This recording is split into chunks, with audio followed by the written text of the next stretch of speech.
ये देख सकते हैं तस्वीरों के जरिए यहाँ पर किस तरह से गोदी मीडिया और फिर जो पुलिस प्रशासन है, यहाँ की जो एडमिनिस्ट्रेशन है जामिया की, उसको किस तरह से बच्चे नकार रहे हैं। बिल्कुल सीधे सीधे बच्चे कहते हैं कि हम इनसे क्या बात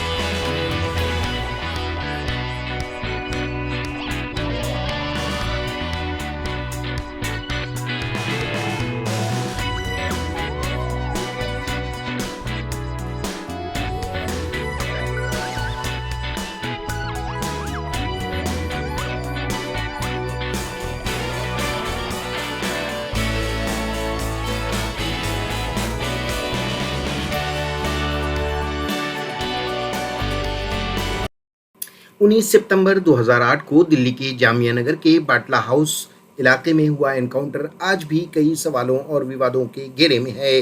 ठीक 17 साल बाद यानी 19 सितंबर 2025 को जामिया मिलिया इस्लामिया के छात्रों ने इस घटना की बरसी पर एक शांतिपूर्ण मार्च निकाला। छात्रों का कहना था कि यह मार्च पीड़ितों को याद करने और न्याय की मांग के लिए था, लेकिन यह मार्च उस वक्त विवादों में आ गया जब जामिया प्रशासन ने छात्रों को परिसर के अंदर ही रोकने का प्रयास किया। आरोप है कि सुरक्षा स्टाफ ने कई छात्रों को घसीटते हुए बाहर निकाला और उन्हें मारपीट कर दबाने की कोशिश की। इसके बाद प्रशासन ने दिल्ली पुलिस को बुलाकर छात्रों को हिरासत में भी दिलवाया। इस पूरे घटनाक्रम से नाराजगी और बढ़ गई। छात्रों ने कहा कि शांतिपूर्ण तरीके से अपनी बात रखना उनका लोकतांत्रिक संवैधानिक अधिकार है, लेकिन प्रशासन उनकी आवाज़ को दबाने की कोशिश कर रहा है। इसी के विरोध में 22 सितंबर को बड़ी संख्या में छात्र एक बार फिर जामिया कैंपस में एकत्र हुए और धरना प्रदर्शन किया। उनका कहना था कि जामिया प्रशासन की यह कार्रवाई छात्रों के लोकतांत्रिक अधिकारों पर सीधा हमला है। प्रदर्शनकारी छात्रों ने जामिया प्रशासन के खिलाफ जमकर नारेबाजी की। जामिया प्रशासन मुर्दाबाद, लोकतंत्र पर हमला बर्दाश्त नहीं जैसे नारे पूरे कैंपस में गूंजते रहे। हालांकि प्रशासन ने इस बार भी छात्रों को पूरी तरह खुलकर प्रदर्शन नहीं करने दिया। गेट नंबर 7 पर भारी सुरक्षा बल तैनात कर दिया गया और छात्रों को बाहर निकलने की अनुमति नहीं दी गई। करीब 2 घंटे तक छात्र वहीं धरने पर बैठे रहे और लगातार नारेबाजी करते रहे। उनका कहना था कि जब तक जामिया प्रशासन उनसे बातचीत नहीं करेगा और अपने रवैये पर सफाई नहीं देगा, तब तक उनका प्रदर्शन जारी रहेगा। इस दौरान छात्रों ने ये भी सवाल उठाया कि आखिर शैक्षणिक संस्थान जो कि लोकतंत्र और विचारों की आज़ादी की पहचान माने जाते हैं, वहाँ छात्रों की आवाज़ को क्यों दबाया जा रहा है। वहीं दूसरी तरफ जामिया प्रशासन का पक्ष यह है कि परिसर में शांति और अनुशासन बनाए रखना उनकी जिम्मेदारी है। प्रशासन का कहना है कि बाहरी तत्व कैंपस में माहौल बिगाड़ सकते हैं, इसलिए एहतियातन कदम उठाए गए। लेकिन छात्रों का आरोप साफ है, ये कदम असल में उनकी आवाज़ को दबाने और उनकी लोकतांत्रिक गतिविधियों पर रोक लगाने के लिए उठाए जा रहे हैं। अब सवाल यह है कि क्या छात्रों की लोकतांत्रिक आवाज़ को दबाना किसी शैक्षणिक संस्था की गरिमा को ठेस नहीं पहुंचाता, और क्या इस तरह की रोक टोक छात्रों और प्रशासन के बीच दूरी और अविश्वास को और नहीं बढ़ा देगी। फिलहाल धरना और प्रदर्शन का यह सिलसिला बताता है कि जामिया के छात्र अपने सवालों और अधिकारों को लेकर पीछे हटने वाले नहीं हैं। जी बताइए, क्या आज आप लोगों की डिमांड थी? उस दिन जो कुछ हुआ वो, और आज क्या डिमांड थी वो बताएं। बीते जुमे के दिन शाम को हमारी छात्र और छात्राओं के साथ वो पीसफुल प्रोटेस्ट कर रहे थे।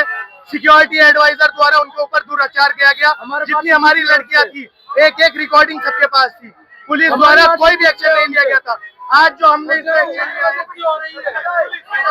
ये देख सकते हैं बच्चों ने मुझे बुलाया और बच्चों ने कहा कि हमारी बात सुनी जाए, सोशल मीडिया तक बात पहुंचनी चाहिए और मीडिया तक ये बात पहुंचनी चाहिए कि हमारी क्या डिमांड है, हम क्या मांग करते हैं। लेकिन जो पुलिस प्रशासन है उनकी तरफ से मना आ गया और हमें बाहर खींच लिया गया। ये आप तस्वीरों के जरिए देख सकते हैं यहाँ पर क्या कुछ हो रहा है। बच्चे अपनी जो उनकी आपत्ति है, जो कहना चाहते हैं वो नहीं कह सकते।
कल 21 सितंबर 2025 को हमें ये ज्ञात हुआ, सोशल मीडिया में इनके कुछ पोस्टर चल रहे थे कि जामिया मीडिया में जो स्टूडेंट्स हैं वो एक सिट इन प्रोटेस्ट ऑर्गेनाइज करेंगे सेंट्रल कैंटीन के सामने।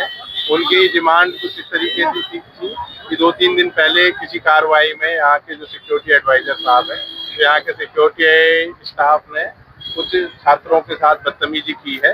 तो इसके विषय में उनकी मांग थी कि सिक्योरिटी एडवाइजर के विरुद्ध कार्रवाई की जाए।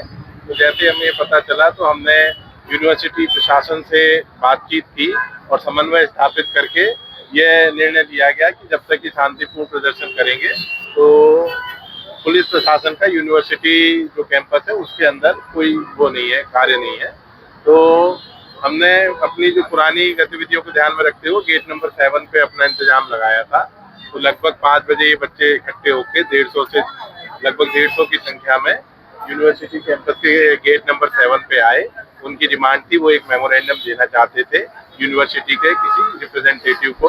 तो यूनिवर्सिटी के जो प्रशासन है उन्होंने डीन सोशल वेलफेयर को नॉमिनेट किया, DSW को, कि वो आके सारे स्टूडेंट की मांग सुने। तो DSW मैडम यहाँ पे आई, उन्होंने उनका मेमोरेंडम लिया और उन्हें यथासंभव आश्वासन दिया, जिससे सभी स्टूडेंट आश्वस्त हैं और अब सभी लोग, जैसा कि आप देख सकते हैं, यहाँ से डिस्पर्स